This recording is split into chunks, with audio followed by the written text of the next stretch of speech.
Dokumentarju ġdid qed jagħti ħarsa lejn il-ħajja marittima madwar Kemuna. Id-dokumentarju bl-isem Comino a Secret Paradise imtella mill-Malta Airport Foundation jagħti ħarsa lejn bosta kreaturi marittimi li jgħixu fil-baħar madwar Kemuna.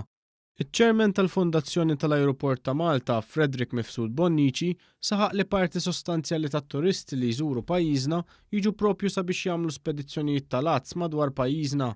Dan id-dokumentarju jsegwi ieħor li sar fis-snin li għaddew dwar il-gżira ta' Filfla.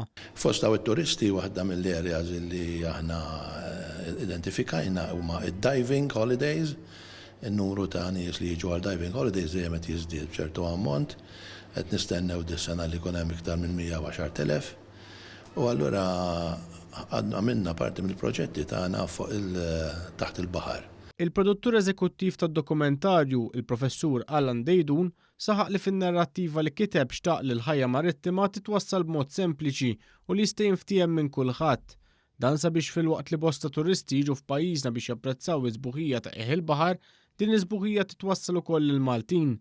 Fil-fatt sabiex jaraw dan id-dokumentarju għall-ewwel darba fiċ-ċinema kien hemm bosta studenti mill-Iskola Santa Monica ta' Birkirkara. Ħafna nies fortunatament Maltin jafu biss il-Blue Lagoon minn Kemuna, forsi Santa Maria u Torri, imma hemm ħafna iktar xwieħed juri u Kemuna forsi l-iktar żgur li mit-tliet gsejjer Maltin prinċipali hija l-iktar waħda li mhix kontaminata ovvjament mill-azzjoni tal-bniedem. Allura hija speċi xi ħaġa li rridu naħdmu biex nippreservaw.